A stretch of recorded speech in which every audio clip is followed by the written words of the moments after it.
Hello. Thank you so much for joining me today. How are you doing? Especially you, Slash Null. Slash Null sent in this video. I think I got that name right. Slash Null. What does the European flag mean? I don't know. Interesting question. I hadn't thought of that.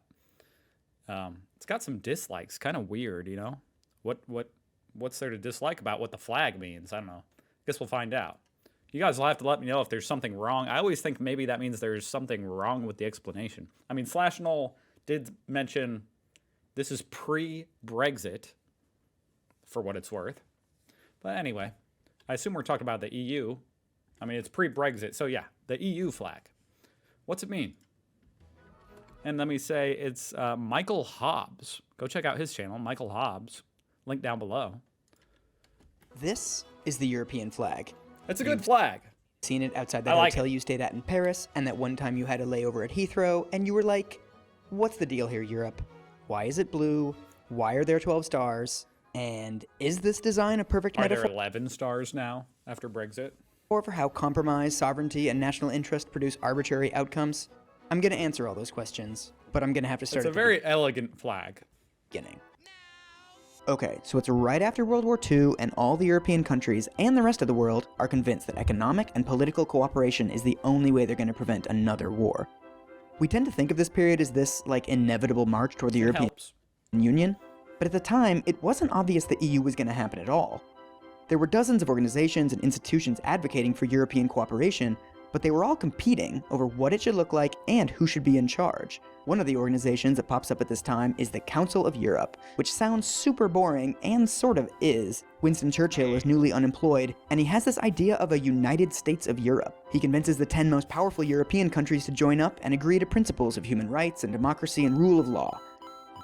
Right after it's founded, the council starts— I didn't even know that. I didn't know Churchill did that. Passing treaties and conventions, and establishing many of the acronyms that still baffle us today.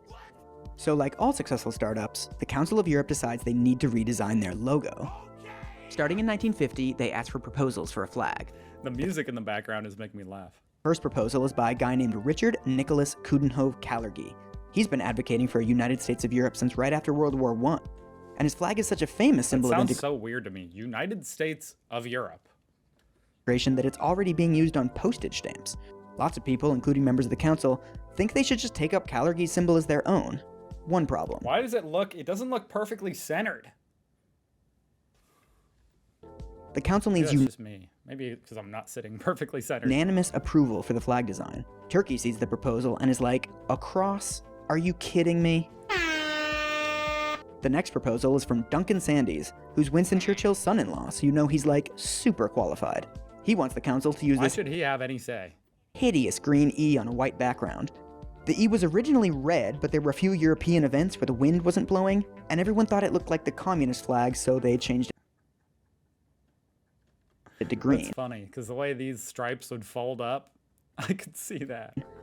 This idea gets rejected not because any particular country objects, but basically because it is terrible and everyone calls it Churchill's underpants. The next proposal is this one, going for a sort of Olympics vibe. It's actually That's actually pretty dope. Handsome, but the council members think it looks too much like a rotary telephone or the number 0 or sort of like a chain, so... So what? What's wrong with a chain? Or like, I guess a chain can have bad connotations. The council also considers this minimalist one. I was thinking a chain, you know, we're all linked together. Yeah, chain. Until they realize that it looks exactly like the flag of the Belgian Congo. And even back then they were like, whoa, too soon. There's also a maximalist proposal, a flag with a star for every European capital. Whoa. This was actually a front-runner for a while, but then too complicated. Someone pointed out that most people do not know European geography to this extent. Well, this would have helped me. This would have helped me in school. I would have worn this flag like on a t-shirt on geography quiz day. Like, I live on this continent and I can't name half of these. The council also considered some minor proposals, but these are so buckled they never had much of a chance, so we're not going to dwell on them. Those suck. The guy in charge of deciding which of these proposals to send to the members is Paul Levy, a Belgian journalist who refused to collaborate with the Nazis, got sent to a concentration camp, somehow got released to German surveillance, then snuck to Britain and spent the rest of the war working for the resistance. Legend has it Levy was walking past a statue of the Virgin Mary in Brussels, and he saw a halo of stars around her and he thought, that's it! Stars in a circle! Like most national myths, though, it probably is one. As you recall from like 15 seconds ago, stars were present in a bunch of the early proposals, and one version of Coudenhove-Kalergie's flag even had a circle of yellow stars. There was also this sort of famous example of a circle of stars being used to represent states. But whatever the inspiration, in 1955, Levy asked a designer I never made that connection at all. to propose a circle of yellow stars on a blue background. The background sort of had to be blue, not because of any special Euro meaning, but basically because every other color was taken. Red was communism, green was Islam, yellow was quarantine, white was surrender, and black was pirates. So, blue. And there were 15 members of the council at the time, so Levy proposed 15 stars. Simple, right? But then West Germany was like, stop, collaborate, and listen.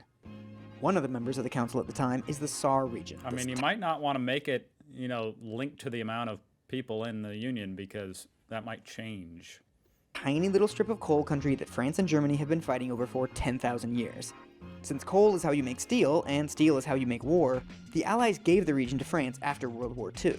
Germany's afraid that if Saarland gets a star on the flag, it might become its own fake little country rather than coming back to Germany. And given European history, this isn't totally unrealistic. I need to look into Saarland. That's the first time I've ever heard of it. So Levy can't propose a flag with 15 stars because Germany will veto it. If he proposes a flag with 14 stars, the Saar region will veto it. 13's an unlucky number, so what about 12 stars? There's 12 signs of the zodiac, 12 months of the year, 12 Olympic deities, 12 Really? That's why? disciples.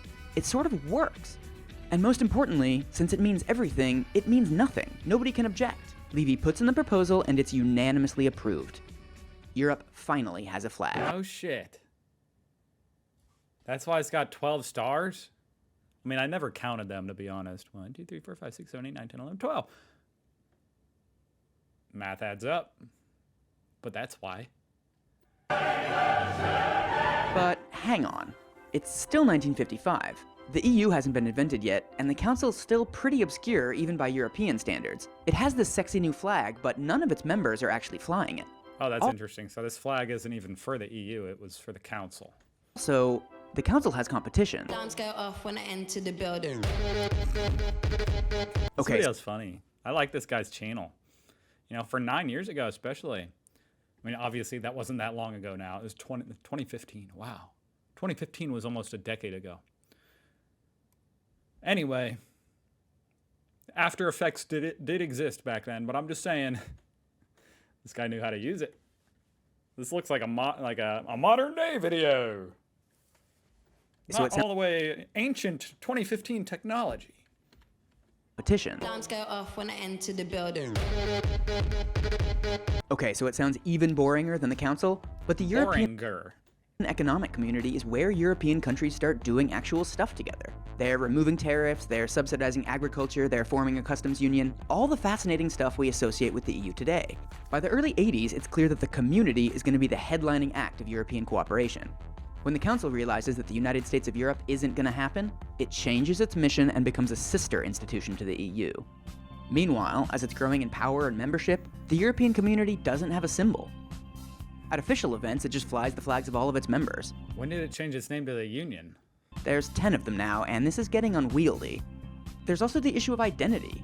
All our favorite European institutions are up and running by now, but they don't really have a unifying theme. People don't know what they do or what they stand for. The European community has all this power, but Must have been nice to have a job at one of those institutions back then. People don't even know what you're supposed to do.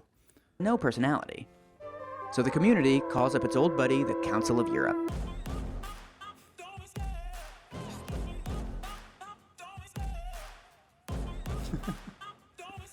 Reaching back to the 1950s for its symbol gives the community a sense of heritage and promotes the idea that the European Union is the result of cooperation rather than competition. Also, the design's already been approved, so this is way faster than going through the whole proposal process again. The Council agrees, Makes and the flag is sense. relaunched as the symbol of all of Europe. Oh, and just 1986. Man, it's crazy how not old some stuff is. Just because this was before I was born, it feels to me like this flag has been around forever. And European countries never disagreed on anything again. I love the chase and the hunt, and I set the pace when I'm Amazing. running. I always take Except There's one last caveat. The European Community doesn't officially become the EU until 1993, but it spends a lot of that time in a debate with its members about just how much Euro-ness they're willing to accept. A lot of European countries are worried that the European flag will eventually replace their own. And this has sort of come true. Despite the fact that no one here knows what it actually means, you do see the European flag absolutely everywhere on this continent. Outside of Europe, it's become a symbol of democracy and development, unlike any individual European country, and it even gets shoutouts in other countries' flags. But that last compromise? The EU flag isn't one. It's technically an emblem that is eligible to be reproduced on rectangular pieces of fabric. A flag, after all, would be stating something. But an emblem? Who can How strange. object to that? Damn. Animation Michael Hobbs, I just gotta say, this dude is good. How does this only have 40,000 views? Must have been a bad title or something. Not the right title. Damn, that sucks. That video is awesome. I'm just curious what Michael's doing now, really. I mean, that video is super interesting.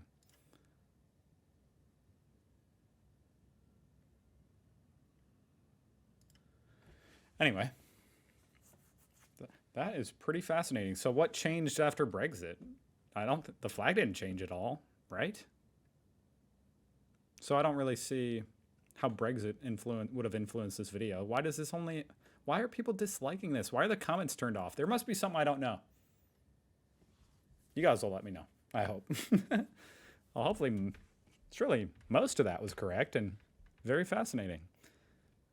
I think it's a beautiful flag, really. Thank you for watching. I'll see you guys tomorrow. Goodbye.